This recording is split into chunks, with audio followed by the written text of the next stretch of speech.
अस्सलाम वालेकुम बच्चों, भली कार मैट्रिक क्लास की फिजिक्स के चैप्टर नंबर 2 साउंड में आज हम पढ़ेंगे नॉइज़ पोल्यूशन। नॉइज़ पोल्यूशन क्या चीज़ होती है? अच्छा, तो ये कह रहा है इन आवर डेली लाइफ वो enjoy hearing sounds of different qualities. हम अपनी रोज़मर्रा की ज़िंदगी में कितने ही आवाज़ सुनकर इंजॉय करते हैं। We hear the sound produced by the musical instrument such as recorder, guitar, violin, drum. और म्यूज़िकल इंस्ट्रूमेंट से जो आवाज़ आती हैं जैसे कि गिटार हो गया, वायलिन हो गया, ड्रम हो गया, यहाँ पहले से रिकॉर्ड शुदा रिकॉर्डर से आवाज़ आ रही है।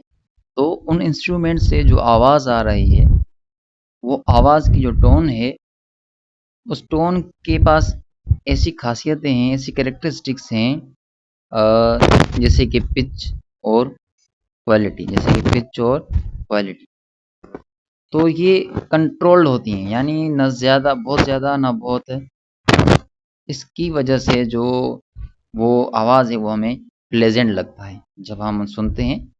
तो जो हमारी हेयरिंग सेंसेशन है, जो सुनने वाली कुव्वत है, उसको ये आवाज़ प्लेजेंट लगता है, अच्छा लगता है। अच्छा, तो ऐसे आवाज़ the sounds that are pleasant to our ears, जो हमें सुनने में अच्छे लगते हैं, उनको हम कहते हैं म्यूजिकल साउंड्स। ऐसे आवाज़ जो हमें सुनने में अच्छे लगते हैं उनको कहते हैं म्यूजिकल साउंड्स। मिसाल के तौर पर सॉन्ग चल रहा है, ठीक है, ये वाला। तन्हा तन्हाइयों में जाने मन। अगर ये आवाज़ आपको अच्छा लग रहा है तो ये क्या हो जाएगा? Musical sound. और अगर कोई जैसे गाड़ियों का शोर है, रोड पे गाड़ियां चल रही, अब वो आवाज़ आपको तो अच्छा नहीं लगेगा ना, तो ऐसे आवाज़ को हम कहेंगे नॉइज़।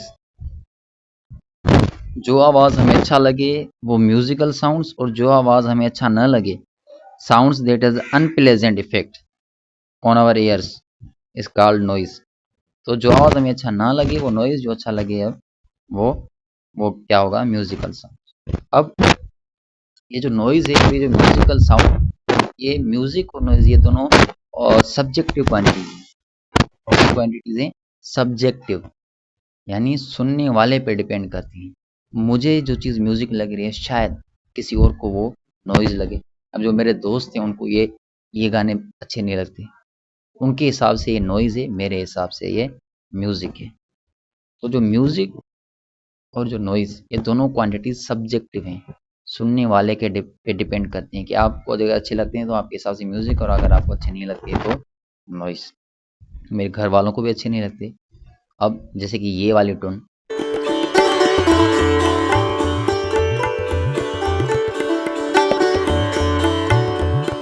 ये मैं सुनता हूँ और ये मुझे बहुत अच्छी लगती है, लेकिन घर वाले बोलते हैं ये क्या है, ये ट्यून चला के रखा है, तो उनको नॉइज लगता है। ठीक है, however some sounds have an unpleasant effect. ठीक है, कुछ आवाज़ ऐसे हैं जो जो हमें अच्छे नहीं लगते, अनप्लेजेंट होते हैं। तो जैसे उनका मिसाल दिया है मोटर व्हीकल, जो गाड़ियों का आवाज़ होता है, स्लैमिंग ऑफ डोर, दरवाजे से जो आवाज़ आता है, और मशीनरी, साउंड्स ऑफ मशीनरी, मुख्तलिफ किस्म की मशीनों से जो आवाज़ आता है, जैसे कि ये सारे जो हैं इन्हें हम नॉइज़ कह सकते हैं। हाँ, अगर आपको अच्छे लगते हैं तो आप इनको म्यूज़िक भी कह सकते हैं। अच्छा, जो नॉइज़ होती है वो आखिर आखिर क्यों आवाज़ हमें कुछ अच्छे लगते हैं और कुछ हमें अच्छे नहीं लगते, हमें नॉइज़ लगते हैं? ऐसे आवाज़ जो इरेगुलर और सडन वाइब्रेशन से बने हों, ऐसे आवाज़, ठीक है, जो जनरेट हुए हों, बने हों सडन वाइब्रेशन और इरेगुलर वाइब्रेशन से, तो उनको हम नॉइज़ कहते हैं, वो नॉइज़ होते हैं। और नॉइज़ आपने पढ़ा होगा कि नॉइज़ पोल्यूशन भी है। जो नॉइज़ है वो एक किस्म की पोल्यूशन है। आमतौर पर पोल्यूशन के 3 इकसाम होते हैं, water pollution, air pollution and soil pollution. लेकिन नॉइज़ को भी पोल्यूशन कंसीडर किया जाता है। आखिर उसको पोल्यूशन क्यों कहा जाता है? ऐसा वो इंसानों के ऊपर या दूसरे जानदारों के ऊपर कौन सा ऐसा बुरा असर दिखाती है जो इसको नॉइज़ कहा जाता है? तो नॉइज़ का तो एक ये हार्मफुल इफेक्ट है कि वो हमें अच्छा नहीं लगता। ठीक है, तो ये ना सिर्फ नॉइज़ इंसानों के लिए इंसानों की सेहत के लिए नुकसानकार है, पर यहाँ पर कह रहा है कि आल्सो अदर स्पीशीज, जो दूसरी स्पीशीज हैं जैसे कि दूसरे जानवर हो गए, उनके लिए भी ये नुकसानकार है। अब जो ट्रांसपोर्टेशन इक्विपमेंट्स हैं, यानी ऐसी चीज़ें जिनसे ट्रांसपोर्टेशन की जाती है, जैसे गाड़ियाँ हो गई और हेवी मशीनरी, और जो मुख्तलिफ किस्म की मशीनें होती हैं जैसे जनरेटर हो गया, ड्रिल मशीन हो गई, ये ये प्राइमरी सोर्स हैं नॉइज़ का, यानी सबसे ज़्यादा जो नॉइज़ होती है वो इनसे निकलती है। For example the noise of machinery in industrial areas, industrial areas में जो हेवी मशीनरी होती है, मशीनें वगैरह यूज़ की जाती है इंडस्ट्री में, उनसे बहुत आवाज़ निकलता है। और व्हीकल यानी गाड़ियों गाड़ियों से लाउड आवाज़ निकलता है। उनके जो हॉर्न, क्या कहते हैं उसको, हॉर्न, हाँ, हिंदी में मुझे नहीं पता उसे क्या कहते हैं, लेकिन इंग्लिश में उसे हॉर्न कहते हैं। ये जो पॉम पॉम होता है ये, तो ये हूटर्स, अलार्म्स, ये सारी चीज़ें जो होती हैं वो क्या कहलाती हैं, noise. The excessive noise level, अगर नॉइज़ की लेवल, नॉइज़ की शिद्दत ज़्यादा हो, बहुत ही ज़्यादा हो, वो हार्मफुल इफ़ेक्ट लगाती है इंसानों पर, यानी इंसानों के ऊपर उसका नुकसानकार असर होते हैं।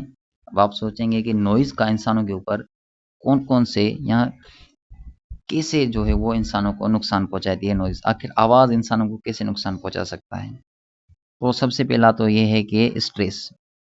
अगर आप थोड़ा बहुत नहीं, रोज़ के बुनियाद पर बहुत ज़्यादा शोर वाली जगह पे रहते हैं, तो आपको स्ट्रेस हो सकता है, आप गुस्से में आ सकते हैं, आपकी जो कंसंट्रेशन होती है वो डिस्टर्ब हो सकती है। अब कंसंट्रेशन कैसे डिस्टर्ब होगी? ये तो आपने सुना होगा कि जब टीचर पढ़ाता है तो बच्चों को कहता है कि आप क्लास में खामोश बैठें, नहीं तो मैं नहीं पढ़ा पा रहा।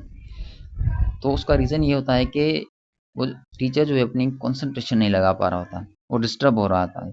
और same is the case for students. Students भी अगर ज़्यादा शोर कर रहे होते हैं दूसरे स्टूडेंट्स, तो पढ़ने वाले जो स्टूडेंट्स होते हैं वो पढ़ नहीं पाते, उस शोर की वजह से वो डिस्टर्ब हो रहे होते हैं, वो अपना फोकस नहीं कर पाते। उसके अलावा ओवर द टाइम, अगर बहुत ज़्यादा टाइम तक आप ऐसे माहौल में रहते हैं, तो हेयरिंग लॉस हो सकता है, स्लीपिंग डिसऑर्डर हो सकते हैं। हेयरिंग लॉस यानी आपका जो सुनना है वो डैमेज हो सकता है। उसके अलावा स्लीपिंग डिसऑर्डर, सोने में परेशानी या नींद आपको ना आए, स्लीपिंग डिसऑर्डर। उसके अलावा अग्रेशन, गुस्सा आना, हाइपरटेंशन, हाइपरटेंशन का मतलब होता है हाई ब्लड प्रेशर, हाइपरटेंशन का मतलब होता है हाई ब्लड प्रेशर। अब नॉइज़ से गुस्सा कैसे आता है? अगर मैं किसी कान में जाकर तेज़ शोर से बात करूँ, कितना गुस्सा आएगा। जैसे ये वाली वीडियो देखें, हाँ, तो नॉइज़ से गुस्सा आता है, अग्रेशन होती है, ब्लड प्रेशर भी बढ़ जाता है, हाइपरटेंशन हो जाती है, हाई स्ट्रेस लेवल, स्ट्रेस भी बढ़ जाता है। ठीक है, a safe level of noise depends on two factor. अब नॉइज़ तो एक ऐसी चीज़ है कि जो जो फैक्ट है, जो हमारी लाइफ में 24/7 रहती ही रहती है नॉइज़। लेकिन जो नॉइज़ है वो कौन सी लिमिट तक हो तो सेफ है, अगर उस लिमिट से बढ़ जाए तो वो अनसेफ हो जाती है हमारे लिए। तो टू फैक्टर्स हैं जिनके ऊपर डिपेंड करता है कि जो नॉइज़ है वो सेफ है या नहीं है। तो वो कौन सी चीज़ें, वो कौन से फैक्टर हैं? पहला तो है नॉइज़ लेवल, कि नॉइज़ की लेवल कितनी है, वो बहुत ज़्यादा है या कम है। जैसे ये नॉइज़ कम है, अब ये नॉइज़ बहुत ज़्यादा है। तो नॉइज़ लेवल, पहला फैक्टर है नॉइज़ लेवल, और दूसरा फैक्टर है ड्यूरेशन ऑफ एक्सपोजर, कि आप ड्यूरेशन यानी अरसा, कि आप कितने अरसे तक उस नॉइज़ में रहते हैं। अब एक बंदा आधे घंटे तक किसी ऐसी नॉइज़ वाले माहौल में रहता है, और एक दूसरा बंदा जो कि उसी नॉइज़ वाले माहौल में 2 हफ्ते तक रहता है। लाज़मी गाला जो आधे घंटे तक रहा उसको तो कोई असर नहीं पड़ेगा, लेकिन जो 2 हफ्ते तक उस माहौल में, नॉइज़ वाले माहौल में रहा है, तो उसके ऊपर बहुत ही नुकसानकार असर हो सकता है। तो नॉइज़ कब सेफ होती है और कब जो है वो आपके लिए नुकसानकार हो सकती है, वो डिपेंड करता है इन 2 फैक्टर्स पे, एक नॉइज़ लेवल और दूसरा ड्यूरेशन ऑफ एक्सपोज़र, कि कितने टाइम तक आप नॉइज़ में।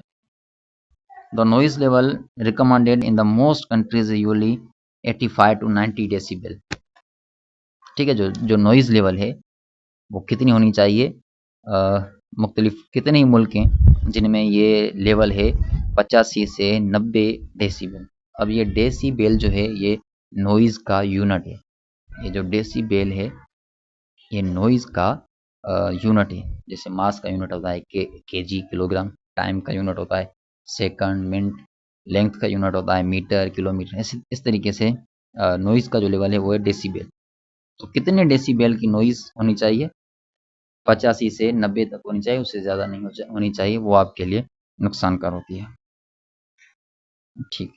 और कितने टाइम तक वो, उसका जो ड्यूरेशन ऑफ एक्सपोजर है वो कितना होना चाहिए? 8 आवर्स अ डे, यानी एक दिन में 8 घंटे तक वो सेफ है।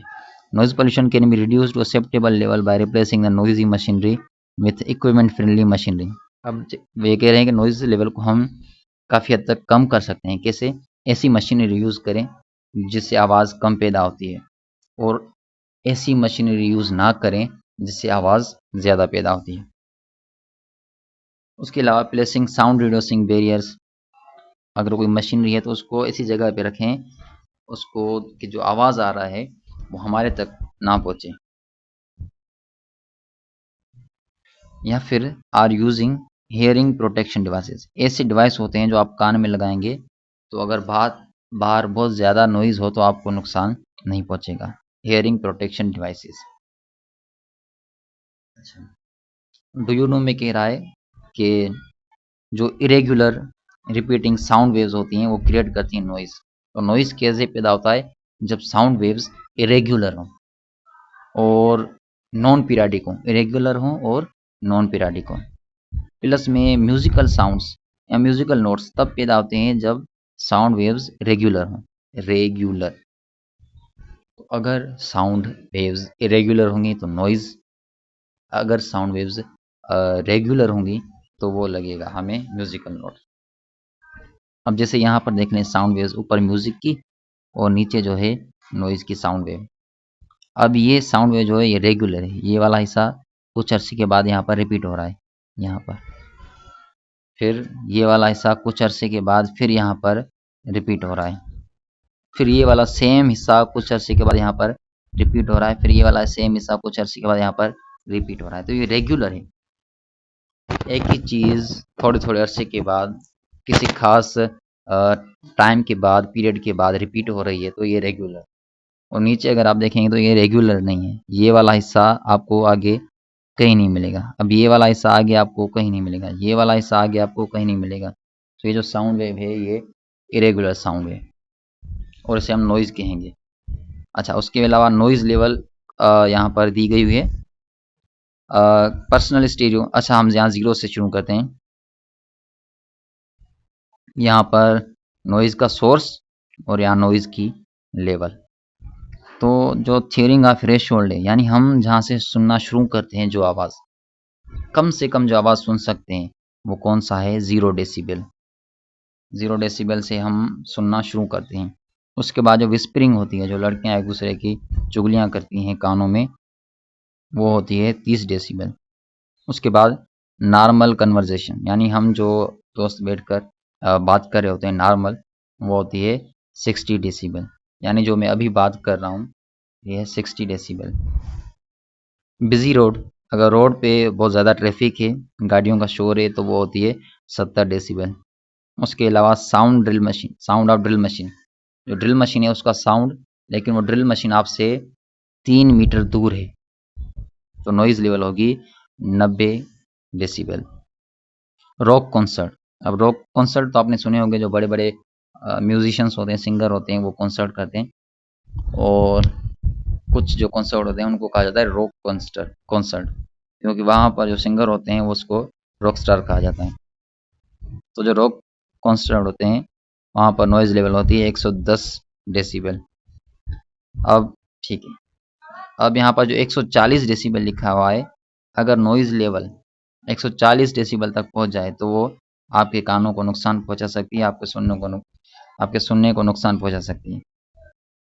पर्सनल स्टीरियो वेरी लाउड, अगर घर में आपके खुद के स्पीकर्स हैं और वो बहुत लाउड हैं तो उसकी जो नॉइज़ लेवल होती है वो 150 डेसिबल होती है, 150 डेसिबल। इसी टॉपिक को यहीं पर ख़त्म करते हैं। आई होप ये आपको समझ में आ गया होगा और ऐसी कोई चीज़ इसमें थी नहीं जो ना समझने वाली हो। मिलते हैं अगली वीडियो में। खुदा हाफिज़।